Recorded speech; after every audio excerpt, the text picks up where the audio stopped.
안녕하십니까. 국민의힘 최승재 의원입니다. 민생 회복은 선택과 집중이 우선돼야 합니다.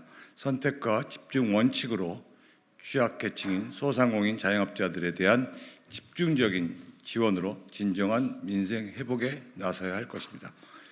민생 물가 치솟은 상황에서 현금 살포는 더 높은 물가 상승에 부메랑이 되어 돌아올 것입니다. 이재명 민주당 대표가 총선 공약으로 내건 전 국민 25만 원 민생 회복 지원금 정책이 사회적으로 많은 논란을 낳고 있습니다.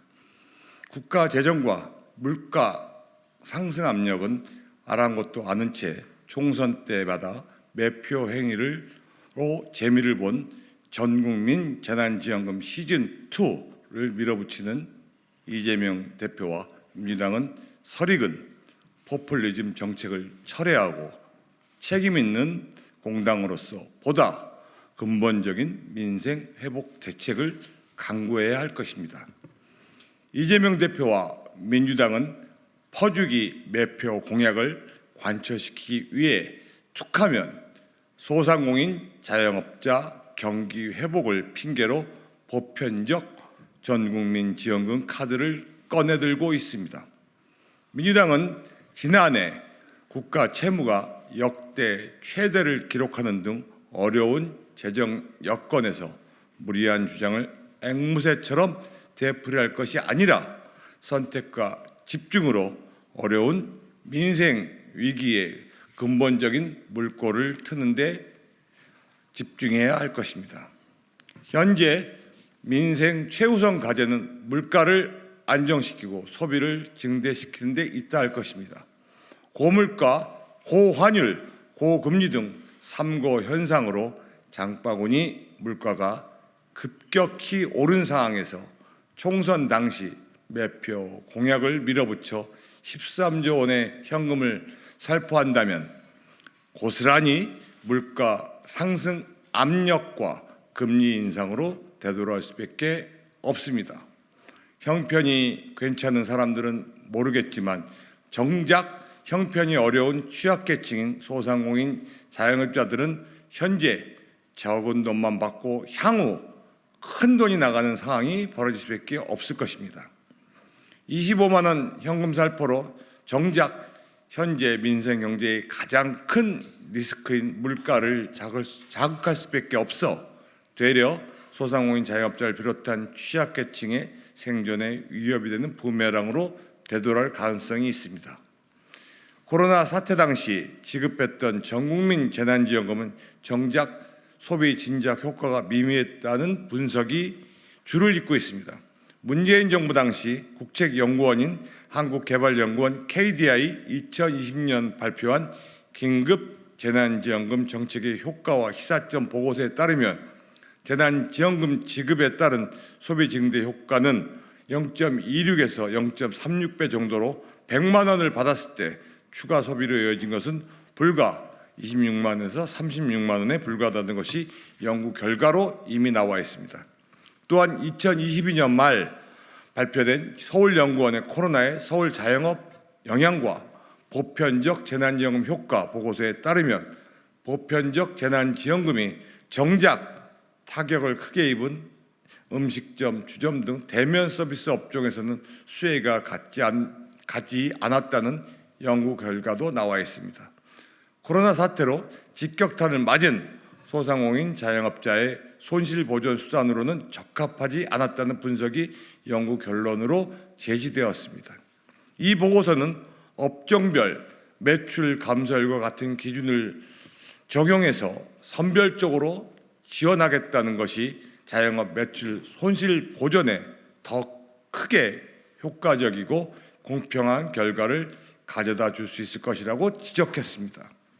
이렇듯 수많은 보고서와 경제 전문가들이 전 국민 일괄 지원금 지급의 한계와 폐해에 대해 지적하고 있는 상황에서 이재명 대표와 민주당은 무리한 총선 공약을 일방적으로 관철시키려고만 할 것이 아니라 협치를 바탕으로 국가 경제를 고려하여 현실적인 대책 수립을 위해 나서야 할 것입니다.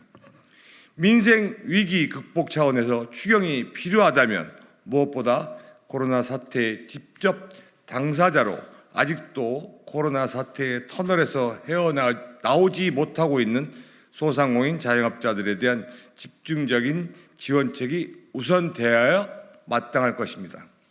언론 보도에 따르면 작년 12월 말 기준 335만 명의 개인 사업자가 총 1,110조 원의 금융기관 대출을 떠안고 있는 것으로 집계되었습니다.